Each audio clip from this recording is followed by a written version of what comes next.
जय हिंद। मैं डॉक्टर पूनम त्रिपाठी भारतीय एडू चैनल में आप सबका स्वागत करती हूँ।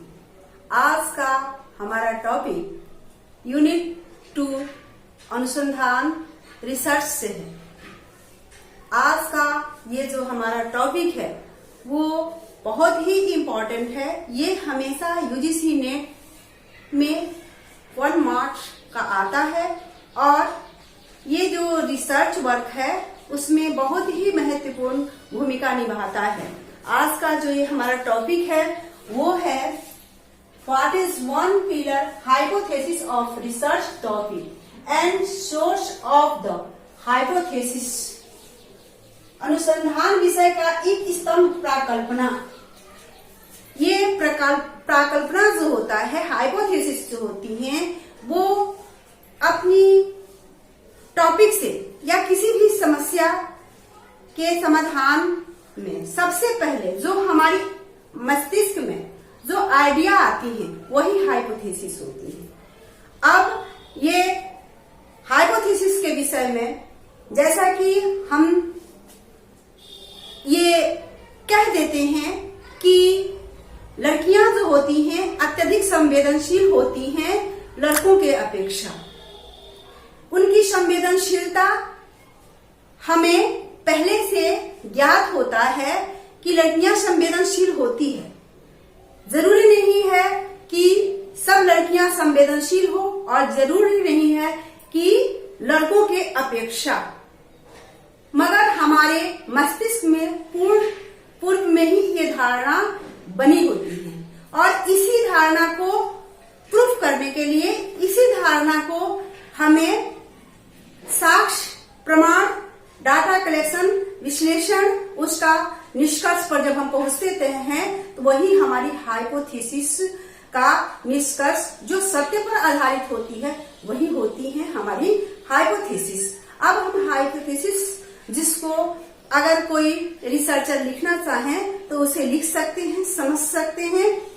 अब आते हैं ये अनुसंधान विषय का एक स्तंभ प्राकल्पना। प्राक अर्थात पूर्वतः और कल्पना अर्थात प्रतिभा चिंतन। प्राकल्पना हाइपोथेसिस होता है जो पहले से, जैसा कि मैं अभी बताई हूं कि जो पहले से पूर्व धारणा से या हमारी जो प्रतिभा है, बुद्धि है, विवेक है, उस चिंतन के अनुसार पहले से जो हमारे माइंड में, मस्तिष्क में आइडिया आती हुए वही जो आइडिया है वो हाइपोथेसिस होता है। सर्वप्रथम किसी शोधनीय विषय को कतिपय प्रमाणों के आधार पर या स्वयं प्रत्यक्ष ज्ञान के आधार पर यदि किंचित ही जानकारी मिलती है, जब यह जानकारी शोधक को, रिसर्चर को पर्याप्त, प्रभावक, महत्वपूर्ण एवं संभावनापूर्ण लगती है तो वह उसके रूपात्मक, देखिए यहाँ पे है रूपात्मक, भावात्मक एवं कल्पनात्मक नौ अन्वेषण एवं विस्तार के लिए अपनी प्रतिभा, बुद्धि, उमंग और अनुमान प्रमाण की शक्तियों का उपयोग करता है। वह अब यहाँ पे देखिए कि जब किसी भी समस्या का समाधान, आइडिया हमारे मस्तिष्क में आती है तो हम सबसे पहले उस आइडिया को ढूंढते हैं, डाटा कलेक्शन करते हैं, पुस्तकों का अध्ययन करते हैं, अनुभवी लोगों से चर्चा करते हैं। ये आगे स्रोत जो हमारे मस्तिष्क में जो हाइपोथेसिस की प्रक्रिया है वो किस स्रोत के माध्यम से होती है वो मैं आगे यहाँ पर बताने वाली हूँ। उसी को यहाँ पे बता रहा है, जैसा कि नौ अन्वेषण एवं विस्तार के लिए अपनी प्रतिभा, बुद्धि, उमंग और अनुमान प्रमाण की शक्तियों का उपयोग करता है। वह इस प्रकार अपने मस्तिष्क में शोध विषय का, यानी जो हमारा टॉपिक है उस टॉपिक का सत्य, अनुमान और कल्पना पर आधारित एक पूर्ण चित्र तैयार कर लेता है।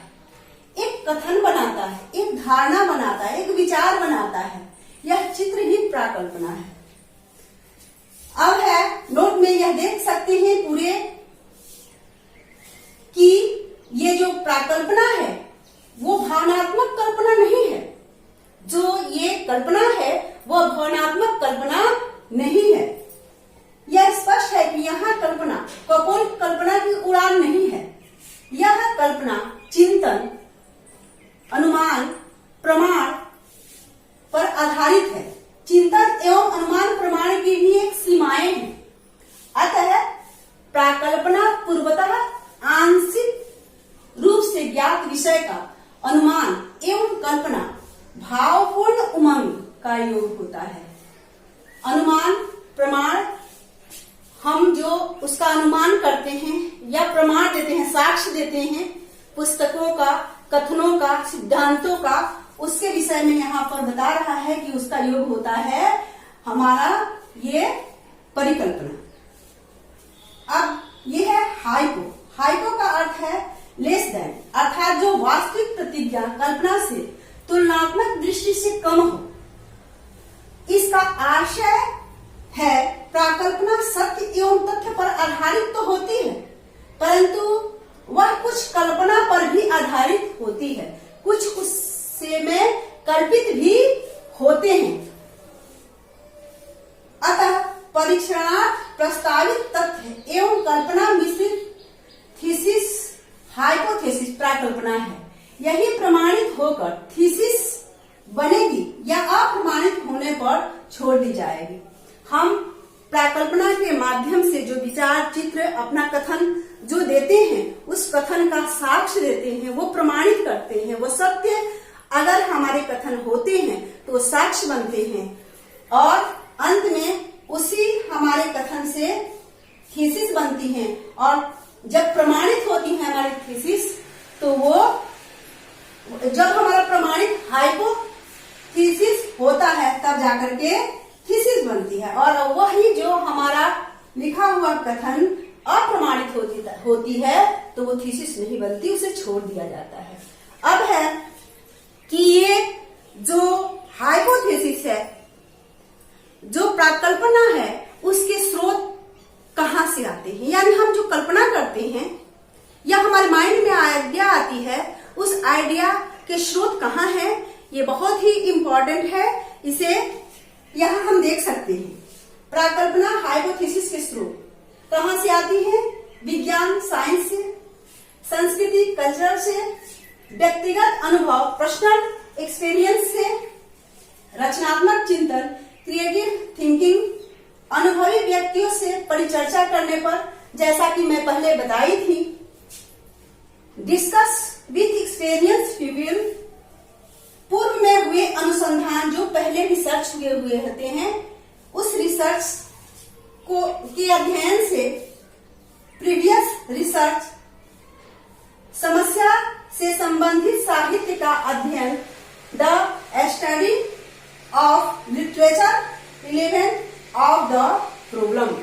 मैंने बताया था कि ये जो हमारे पास ये प्राकल्पना हाइपोथेसिस जो होती हैं, किन किन स्रोत के माध्यम से हमें आती है, हमारे मन में जो आइडिया आता है वो किन किन स्रोतों के माध्यम से होती है। इसलिए हम यहाँ पर उनके स्रोतों की चर्चा हमने हाइपोथेसिस के साथ साथ किया है कि ये हाइपोथेसिस हमारे मस्तिष्क में कैसे आती है। इसके बाद जो हमारा अगला टॉपिक होगा वो टॉपिक हमारा जो होगा वो होगा हाइपोथेसिस के प्रकार से, कितने प्रकार के हाइपोथेसिस होते हैं। तब तक यदि आप हमारे चैनल पर नए हो तो चैनल को लाइक करें, सब्सक्राइब करें। जय हिंद।